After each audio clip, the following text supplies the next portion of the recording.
Halo Tribuners, Anda sedang menyaksikan live update Top 10 bersama saya, Agung Laksono.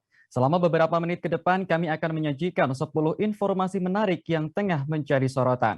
Kita jelang live update Top 10 selengkapnya. Kita ke berita pertama, Tribuners. Kini pemerintah resmi membatalkan penerapan PPKM level 3 serentak di Indonesia saat libur Natal dan Tahun Baru atau Nataru. Meski begitu, pemerintah akan tetap melakukan asesmen dengan mengikuti kondisi pandemi terkini. Menteri Koordinator Bidang Kemaritiman dan Investasi Luhut Binsar Panjaitan mengatakan, alasan pembatalan PPKM level 3 serentak karena terkait penanganan pandemi di tanah air. Dalam keterangannya pada Selasa 7 Desember, Luhut berujar bahwa saat ini penanganan pandemi menunjukkan perbaikan signifikan dan terkendali. Adapun perubahan aturan ini tertuang dalam revisi instruksi dalam negeri dan surat edaran terkait Natal dan Tahun Baru. Keputusan ini juga berdasarkan capaian vaksinasi di Jawa Bali yang sudah mencapai angka 76% untuk dosis pertama. Sedangkan dosis kedua mendekati angka 56%.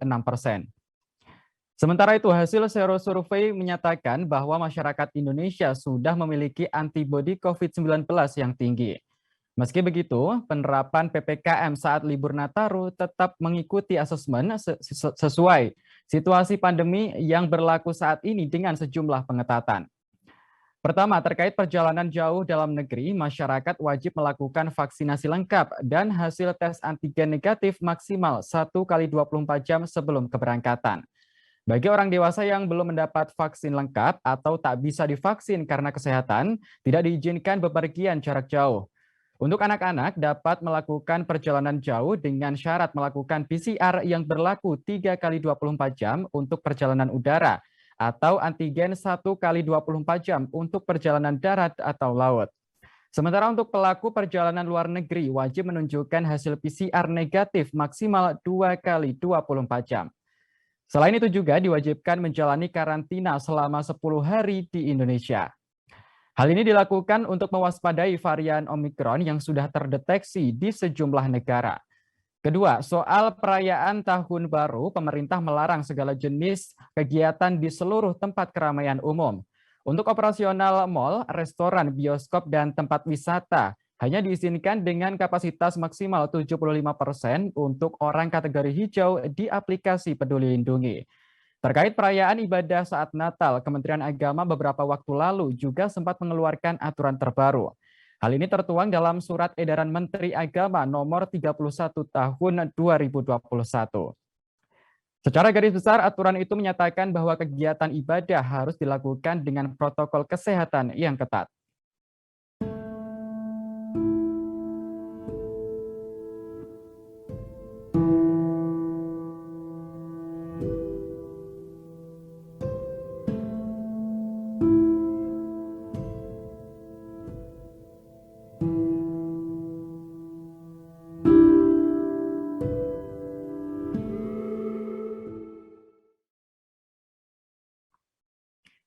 Presiden Joko Widodo meninjau langsung sejumlah lokasi terdampak erupsi Gunung Semeru di Lumajang, Jawa Timur pada Selasa 7 Desember. Kepala negara hadir untuk memastikan penanganan bencana erupsi berjalan dengan baik. Sebelumnya, Presiden Jokowi juga meninjau posko terpadu yang dilengkapi dengan dapur umum, posko layanan kesehatan, hingga posko penyembuhan trauma bagi anak di lapangan Desa Sumberwuluh. Presiden juga meninjau posko pengungsian di lokasi tersebut dan menyempatkan berdialog bersama sejumlah warga terdampak erupsi Gunung Semeru. Presiden berharap setelah bencana ini mereda, perbaikan infrastruktur bisa segera dimulai. Selain itu, pemerintah juga merencanakan kemungkinan untuk merelokasi rumah-rumah warga terdampak yang berada di lokasi berbahaya untuk dihuni. Berdasarkan data BNPB per Selasa 7 Desember siang, korban jiwa yang tercatat sementara yaitu 34 orang meninggal dunia, sementara 17 orang lainnya masih dinyatakan hilang. Sementara jumlah populasi terdampak sebanyak 5.205 jiwa dengan jumlah warga yang mengungsi sebanyak 2.004 jiwa. Ada 19 titik pengungsian yang tersebar di 3 kecamatan antara lain Kecamatan Pronojiwo, Candipuro, dan Pasirian. Terkait dengan data jumlah warga yang meninggal dan dinyatakan hilang, BNPB masih terus memantau dan memvalidasi sesuai temuan di lapangan. Dalam kesempatan tersebut, Presiden Jokowi pun menyampaikan ucapan bela sungkawa atas meninggalnya korban erupsi Gunung Semeru. Presiden berharap upaya yang dilakukan pemerintah bisa membangkitkan kembali para warga yang terdampak bencana. Untuk diketahui, Presiden menuju Lumajang menggunakan helikopter Super Puma TNI Angkatan Udara selama 30 menit dari Bandar Udara Internasional Juanda, Kabupaten Sidoarjo. Presiden dan rombongan terbatas tiba di helipad Stadion Srikandi, Kelurahan Tempeh Tengah, Kecamatan Tempeh, Kabupaten Lumajang, sekitar pukul 9.30 waktu Indonesia Barat. Presiden disambut oleh Gubernur Jawa Timur, Khofifah Indar Parawansa, Kepala BNPB Letjen TNI Suharyanto, dan Kapolda Jawa Timur Irjen Polisi Niko Afinta.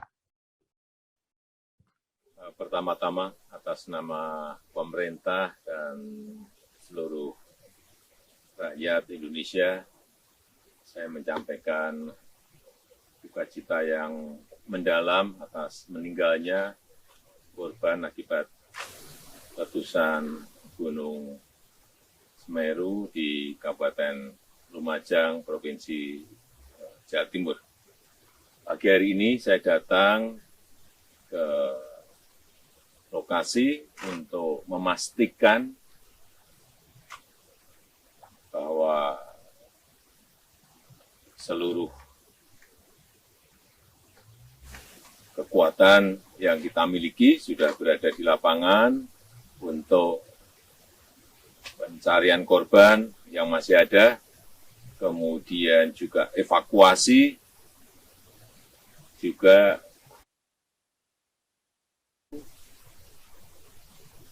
dan juga ini kita lihat untuk rencana perbaikan infrastruktur yang rusak akibat letusan Gunung Semeru ini. Kemudian tadi di lokasi pengungsi saya juga ingin memastikan bahwa dengan pengungsi juga tertangani dengan baik, baik yang berkaitan dengan konsumsi, kesehatan, kemudian air bersih. Saya kira kondisinya mulai membaik. Ya. Dan kita berharap setelah nanti reda semuanya bisa dimulai, baik itu yang berupa perbaikan infrastruktur maupun kemungkinan relokasi dari tempat-tempat yang memang kita perkirakan berbahaya untuk dihuni kembali. Tadi saya mendapatkan laporan kurang lebih 2.000-an rumah yang memang harus direlokasi. Ini segera akan kita putuskan di mana relokasinya, dan saat itu juga akan segera kita bangun, karena saya kira semuanya sudah siap. Ya. Polda Daerah Istimewa Yogyakarta merilis pengungkapan kasus tindak pidana siber dengan tersangka perempuan berinisial FCN, 23 tahun pada Selasa 7 Desember. FCN alias Siskae ditangkap pada Sabtu lalu di Bandung, tak lama setelah video yang merekam aksi pornografi dirinya di Bandara YIA viral di media sosial. Dalam rilis tersebut, polisi mengungkap bahwa tersangka menyimpan ribuan file video dan foto di dalam handphone dan hard disk. Kabid Humas Polda Daerah Istimewa Yogyakarta Kombes Pol Yulianto menyebut total file foto dan video bahkan mencapai 600 GB. Foto dan video tersebut dibuat sendiri oleh tersangka menggunakan handphone. Diketahui FCN sudah melakukan aksi pornografi itu sejak tahun 2017 hingga saat ini. Ada 3 daerah yang sering tersangka gunakan untuk pengambilan rekaman video atau foto, yaitu di Jogja, Jakarta, dan di Bali. Dari ketiga daerah itu, tersangka kerap mengambil video di tempat umum seperti mal, parkiran, rest area jalan tol, hingga toko buku. Selain itu, pernah juga di ruangan tertutup seperti kos, hotel, bahkan di kamar mandi pesawat. Motif tersangka melakukan hal tersebut adalah untuk memenuhi kepuasan seksual dan juga untuk mendapatkan penghasilan. Adapun penangkapan tersangka berawal dari konten yang diunggah di Twitter @siskae_of_fc pada 30 November 2021. Dalam video tersebut, tersangka memamerkan payudara dan alat vital di parkiran mobil arah ke lantai 2 Bandara Yogyakarta International Airport. Tersangka saat itu dengan sengaja datang ke lokasi dengan tujuan untuk membuat konten yang mengundang kontroversi. Tersangka kini dijerat pasal berlapis, yaitu Undang-Undang Nomor 44 Tahun 2008 tentang pornografi, kemudian Undang-Undang Nomor 11 Tahun 2008 tentang informasi dan transaksi elektronik. Jadi pelaku datang sendiri dengan menggunakan kendaraan, dikarenakan dan juga sudah kita temukan secara hasil psikologi, ya ini kembali kepada pengungkapan kita dengan metode scientific crime investigation, kita melibatkan semua pihak, adanya suatu motif dorongan hasrat seksual ketika melihat suatu hal yang menarik, baik itu lokasi, orang, tempat, maupun waktu. Ini menyebabkan pelaku merekam sendiri dengan menggunakan sarana handphonenya di salah satu lokasi di dalam Bandara YIA Pulau Rogo. Kemudian motif yang kedua setelah kita gali, pelaku sendiri memang di dalam kurun waktu 2017 sampai dengan 2021 melakukan suatu motif ekonomi, memanfaatkan perbuatan ini dengan mengupload ke dalam situs-situs berbayar yang semua server dan basisnya ada di luar negeri, tidak di Indonesia. Salah satunya yang bisa kami sebut di salah satu situs onlyfans.com. Dari sini pelaku mendapatkan sejumlah uang terhadap videonya tersebut, dan kalau kita lihat secara analisa konten, ini sudah masuk ke dalam termasuk top hits. Jadi pendapatannya bisa diperkirakan di atas sampai dengan 20 juta.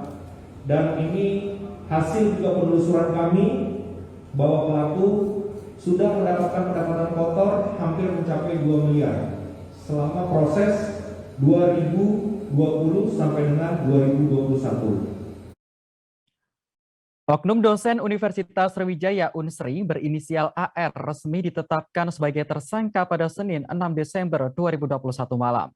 AR menjadi tersangka atas kasus pelecehan seksual yang dilaporkan oleh mahasiswinya berinisial DR. Hal tersebut diungkapkan oleh Direktur Ditreskrimum Polda Sumatera Selatan, Kombes Pol Hisar Sialagan saat gelar perkara pada Senin 6 Desember 2021. Hisar mengatakan pihaknya sudah menerima laporan tersebut terkait pelecehan seksual sejak 29 November 2021. Kemudian dibantu oleh BEM dan Satgas yang dibentuk oleh pihak Universitas Sriwijaya, kepolisian lalu melakukan penyelidikan. Sejumlah saksi dari pihak kampus pun sudah diperiksa oleh kepolisian. Dalam perkembangannya, kasus ini kemudian naik dari tahap penyelidikan ke tahap penyidikan. Adapun penetapan AR sebagai tersangka ini berdasarkan 2 alat bukti yang kuat, yakni dari saksi dan juga dari korban. Pakaian korban dan pelaku digunakan sebagai barang bukti atas kasus tersebut. AR sebelumnya juga mengaku melakukan perbuatan cabul tersebut saat ditanyai oleh kuasa hukumnya, Darmawan. Darmawan mengungkapkan AR mengaku melecehkan DR secara fisik saat bimbingan skripsi. Namun AR menegaskan ada beberapa informasi dari korban yang menurutnya tak sesuai dengan kenyataan. DR diketahui melaporkan kasus tersebut ke Polda Sumatera Selatan seusai tak menemukan titik terang dalam mediasi yang dilakukan pihak Unsri Palembang. Dalam laporan DR, ia mengaku dipegang alat vitalnya di ruang laboratorium sejarah Universitas Sriwijaya.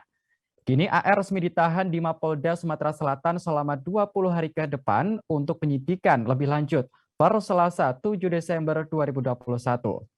Akibat perbuatannya, pelaku dikenakan pasal 289 atau pasal 294 ayat 2 nomor 1 dan 2 KUHP dengan ancaman hukuman 9 tahun atau 7 tahun penjara. Peran dosen adalah sebagai dosen pembimbing dalam penulisan skripsi mahasiswi tersebut. Modusnya seperti apa, Pak? Sampai bisa terjadi seperti itu, Pak Adit. Perbuatan cabul itu dilakukan di laboratorium sejarah di perguruan tinggi tersebut dengan memegang dan melakukan pencabulan, mencium, serta melakukan perbuatan cabul lainnya. Berapa kali Pak pengakuannya Pak? Sudah seperti ini Pak. Sementara baru 1 korban dan 1 kali.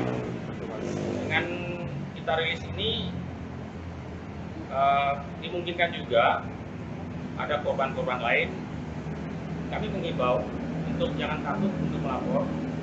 Bersama-sama kita bersama bersihkan praktek-praktek seperti ini di dunia pendidikan kita. Artinya buka ini juga posko pengaduan juga Pak, pengaduan online atau gimana Pak? Saya kasus ini Pak. Sementara belum, cuman di setiap perguruan tinggi setelah dikeluarkannya Permendikbud, dibentuk satgas yang beranggotakan dari mahasiswa dan perwakilan dosen. Dari satgas itu kita harapkan kita mendapat masukan apabila ada korban-korban lain. Untuk dibawa ke sini, kita laporkan dan pasti kami akan tindak lanjuti. Laporkan perkara apapun juga, polisi akan menindaklanjuti setiap laporan dari masyarakat. Belakangan ini kasus meninggalnya mahasiswi NW akibat terlibat aborsi dengan Bribda Randi Bagus menjadi sorotan publik. Setelah Bribda Randi resmi ditahan, kini ayah dari pelaku muncul ke publik dan meminta maaf. Pria yang bernama Niryono itu menyampaikan duka cita atas meninggalnya NW yang mengakhiri hidup akibat dipaksa melakukan aborsi oleh Bribda Randi. Niryono mengakui sempat melayat ke rumah NW setelah sang mahasiswi ditemukan tewas di atas makam ayah kandungnya di Soko, Kabupaten Mojokerto. Ia pun menyebut NW adalah calon menantunya. Menurut pengakuan Niryono, sang anak sesungguhnya akan melanjutkan hubungan ke jenjang yang lebih serius, yakni pernikahan bersama NW. Namun saat disinggung terkait kapan rencana pelaksanaan pernikahan antara anaknya dengan NW, ia tidak menjawabnya. Sementara itu, Niryono menegaskan bahwa tidak semua yang viral di media sosial itu adalah fakta yang benar. Seperti tudingan jika dirinya dan keluarga besar Bribda Randi tidak bertanggung jawab atas hubungan gelap yang terjadi adalah tidak benar.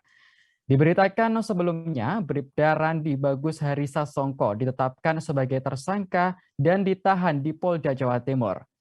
Randi disangkakan melanggar kode etik dan pasal 348 KUHP tentang aborsi dengan ancaman hukuman paling lama 5,5 tahun penjara.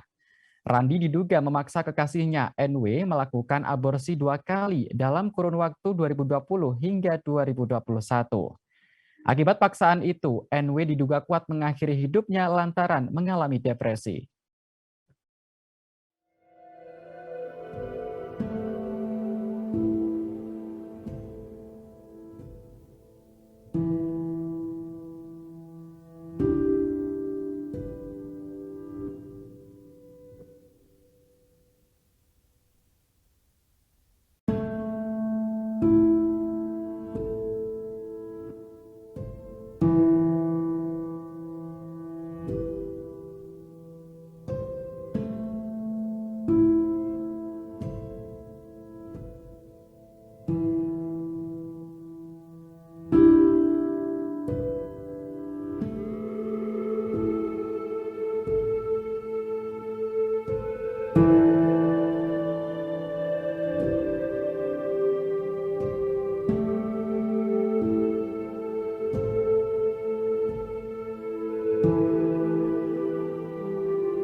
Menteri BUMN Erick Thohir mengangkat Darmawan Prasojo sebagai Direktur Utama PLN menggantikan Zulfikli Zaini. Hal tersebut diputuskan melalui Rapat Umum Pemegang Saham atau RUPS PLN tahun 2021. Adapun pengangkatan Darmawan ditetapkan dalam surat keputusan RUPS dan berlaku sejak 6 Desember 2021.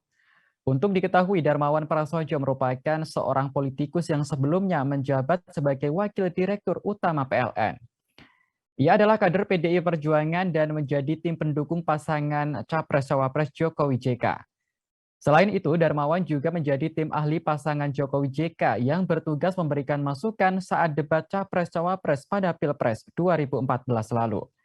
Sebelum menjadi Wadirut PLN, Darmawan menjabat sebagai Deputi 1 Kantor Staf Presiden atau KSP sejak 2 April 2015 hingga 18 Oktober 2019. Sebelum terjun ke politik, Darmawan sempat mengajar dan menjadi Kepala Prodi Green Economy di Surya University. Sementara itu, rekam jejak pendidikan Darmawan mencatat bahwa dirinya merupakan sosok yang berprestasi. Darmawan menjadi 20 lulusan siswa SMA terbaik di SMA Negeri 1 Magelang yang oleh program Habibie pada tahun 1989 dikirim ke Amerika Serikat untuk melanjutkan studi. Ia kemudian mendapatkan gelar sarjana, bachelor, master, dan PhD di Texas A&M University, Amerika Serikat. Setelah lulus, ia sempat bekerja di Amerika Serikat hingga tahun 2012 dan pulang kembali ke Indonesia setelah 20 tahun di Amerika. Dalam pengangkatan itu, Erick Thohir berpesan agar Darmawan Prasojo menyandarkan tanggung jawab yang diemban dengan hati tulus dan penuh keikhlasan. Hal ini karena jabatan yang dititipkan merupakan amanah besar dan berhubungan dengan masyarakat luas.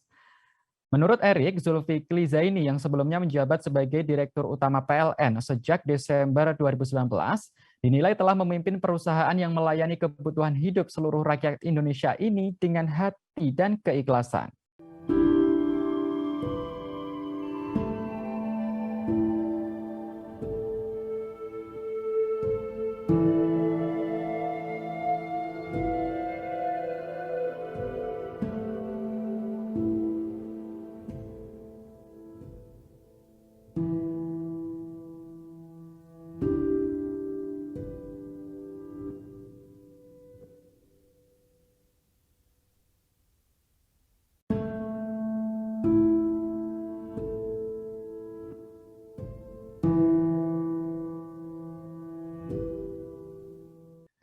Beredar di media sosial sebuah video yang memperlihatkan penumpang di dalam pesawat ricuh lantaran tak bisa mendarat. Ternyata pada Minggu 5 Desember 2021 malam, 4 pesawat gagal mendarat di Bandara Ngurah Rai, Bali akibat cuaca ekstrim. 4 pesawat tersebut merupakan Super Airjet, Citylink, Batik Air, dan Lion Air. Sementara ada 3 pesawat yang terpaksa melakukan pengalihan pendaratan. Informasi itu dibenarkan oleh Relation Manager PT Angkasa Pura I Bandara Ngurah Rai Bali, Taufan Yudhistira. 3 pesawat yang melakukan pengalihan pendaratan yakni dari Makassar tujuan Bali yang harusnya mendarat pukul 20.40 waktu Indonesia Tengah. Penerbangan tersebut dialihkan ke Cengkareng, Tangerang. Kemudian pesawat dengan rute Bandung-Bali dialihkan ke Surabaya. Sementara 1 rute penerbangan lagi, yakni rute Cengkareng-Bali, juga dialihkan ke Surabaya. Adapun 1 pesawat yang memutuskan return to base ke Cengkareng adalah Super Airjet yang dijadwalkan mendarat pukul 17.40 waktu Indonesia Tengah. Namun setelah cuaca membaik, pesawat itu akhirnya diberangkatkan. Untuk diketahui, sejak Minggu 5 Desember malam hingga Senin 6 Desember pagi, wilayah Bali Selatan dan Bali Tengah dilanda hujan lebat. Perakirawan BMKG wilayah 3 Denpasar, Diana Hikmah mengatakan curah hujannya sekitar 187,5 mm dan masuk kategori ekstrim. Untuk itu warga diimbau tetap waspada terhadap cuaca ekstrim yang dapat terjadi sewaktu-waktu yang dapat menimbulkan banjir maupun tanah longsor.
Selebgram gaung Sabda Ala Muhammad alias Gaga Muhammad kini resmi ditahan oleh pihak berwajib. Gaga dilaporkan oleh sang mantan kekasih Laura Anna lantaran diduga menjadi dalang atas insiden kecelakaan yang mengakibatkan dirinya lumpuh. Kabar penahanan pemuda berusia 20 tahun ini dibenarkan oleh Humas Pengadilan Negeri Jakarta Timur, Alex Adam Faisal. Seperti diketahui, Laura Anna menggugat mantan kekasihnya Gaga Muhammad. Laura menuntut keadilan setelah dibuat lumpuh akibat mengalami kecelakaan mobil sedan BMW yang dikemudikan Gaga Muhammad pada 8 Desember 2019 lalu. Laura menderita dislokasi tulang leher yang menyebabkan dirinya mengalami kelumpuhan pasca kecelakaan. Sementara Gaga sebagai pengemudi hanya mengalami cedera ringan di beberapa bagian tubuh termasuk pelipisnya. Terkait kronologi kecelakaan, terdapat dua versi pengakuan masing-masing baik dari Laura maupun dari Gaga. Beberapa bulan setelah terjadinya kecelakaan, Laura melalui unggahan Instagram @edlnlaura menyebut bahwa Gaga dalam kondisi mabuk saat menyetir mobil. Sementara menurut Gaga saat kejadian dirinya sudah tidak merasa mabuk. Hal ini lantaran sebelum menyetir mobil, ia sempat makan-makan terlebih dahulu untuk mengembalikan kesadarannya. Walau tidak membenarkan kondisi mabuk, Gaga mengaku malam itu dia merasa lelah karena banyak melakukan aktivitas sejak siang hari. Selama menyetir, Gaga sempat tertidur dan terkejut ketika mendapati mobil truk tiba-tiba berada di depannya. Gaga menyebut dirinya selamat lantaran menggunakan sabuk pengaman dengan benar. Sementara Laura hanya menggunakan sabuk pengaman bagian bawah saja. Adapun terkait kasus ini, Gaga didakwa pasal 310 ayat 3 Undang-Undang tentang Lalu Lintas dan Angkutan Jalan. Saat ini Gaga sudah ditahan di Polda Metro Jaya, Jakarta Selatan, dan dirinya juga akan menjalani persidangan di sana. Selain itu, perkara kecelakaan yang menjerat Gaga sudah dilimpahkan ke Pengadilan Negeri Jakarta Timur pada 21 Oktober 2021, dan perkara didaftarkan untuk dipersidangkan pada Senin 1 November 2021.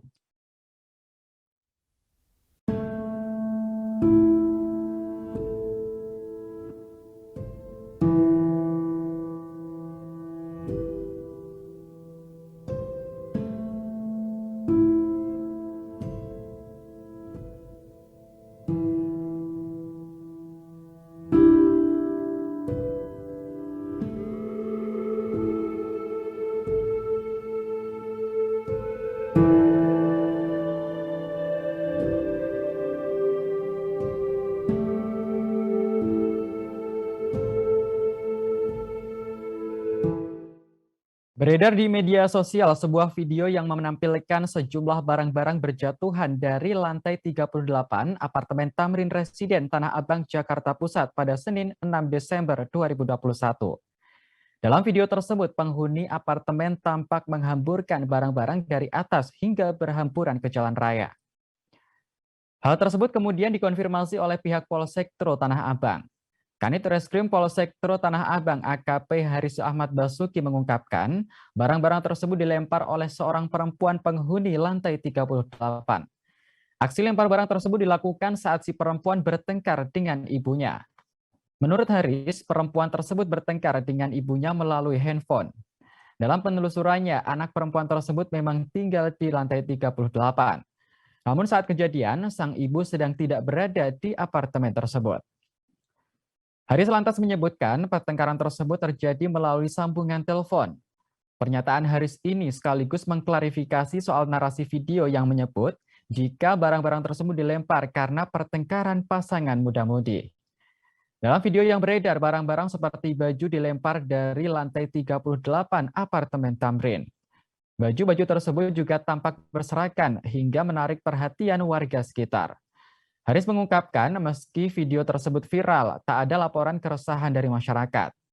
Tak ada masyarakat yang merasa dirugikan dengan adanya aksi lempar barang tersebut.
Momen menarik terlihat di Istana Merdeka, Jakarta pada Senin, 6 Desember 2021. Pasalnya, Presiden Joko Widodo menerima oleh-oleh buah jeruk seberat 3 ton dari warga Kabupaten Karo, Sumatera Utara. Kiriman 3 ton jeruk itu datang dari warga Liang Melas Datas, Kabupaten Karo, Provinsi Sumatera Utara. Jeruk tersebut diangkut menggunakan sebuah truk lengkap dengan tulisan persembahan kepada Presiden Jokowi. Diketahui ada 6 perwakilan warga Liang Melas Datas yang turut datang untuk mengantar langsung buah jeruk itu ke istana. Namun bukan tanpa maksud, buah jeruk itu diantarkan ke Istana Merdeka bersama dengan aspirasi dari warga Karo. Seorang perwakilan warga bernama Setia Sembiring mengatakan dia bersama rekan-rekannya menemui Presiden dengan harapan mendapatkan perhatian atas kondisi jalan yang rusak di daerahnya. Menurutnya, jalan yang rusak tersebut juga berdampak pada warga di 6 desa dan 3 dusun di Liang Melas Datas. Dalam pertemuan itu, Jokowi menyampaikan bahwa jalan rusak di Liang Melas Datas akan segera diperbaiki. Presiden mengatakan telah memerintahkan Kementerian Pekerjaan Umum dan Perumahan Rakyat atau PUPR untuk melakukan perbaikan jalan tersebut.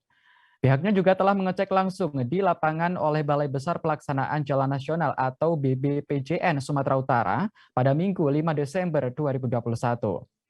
Sementara itu, terkait dengan jeruk yang dikirimkan, Jokowi pun tampak senang dan menerimanya dengan baik. Saat truk itu tiba, Jokowi mengucap mejuah-juah yang merupakan salam khas dari suku Karo. Saat melihat jeruk yang dikirimkan, Presiden sampai kagum dengan kualitas jeruk yang berukuran besar-besar. Presiden juga sempat bergurau kepada Menteri PUPR yang menyebut akan membagikan separuh dari jeruk itu kepadanya. Setelah menerima jeruk yang dibawa perwakilan warga tersebut, Jokowi juga memberikan bantuan uang tunai untuk para petani warga Liang Melas Datas. Ia juga mengatakan berencana untuk mengunjungi desa tersebut apabila jalannya telah selesai dikerjakan. Kami sangat cinta sama Bapak Presiden kita, Haji Joko Widodo. Jadi karena kecintaan kami sudah ada mendapatkan hasil pertanian kami berupa buah jeruk, maka kami ingin mengantar oleh-oleh untuk Bapak Joko Widodo. Jadi di dalam kami mengantarkan oleh-oleh ini, mudah-mudahan dan kami harapkan Bapak Presiden kita memperhatikan kami, masyarakat desa yang Liang Melas yang jumlahnya 6 desa ditambah 3 dusun. Jadi kami harapkan benar bantuan Bapak itu agar desa kami bisa ada perubahan dari dulunya menjadi agak lebih baik. Hari Sabtu sudah saya perintah ke Menteri PU, kemarin sudah sampai sana, tadi pagi katanya sudah mulai melihat lapangan, sudah ngukur, nanti sebentar lagi dikerjain. Ya. Baik Tribuners, informasi tadi sekaligus menutup jumpa kita dalam live update Top 10 kali ini. Jangan lupa untuk terus perbarui informasi Anda di kanal YouTube Tribun News. Saya Agung Laksono pamit undur diri. Terima kasih dan sampai jumpa. Jangan lupa like, subscribe, dan share ya.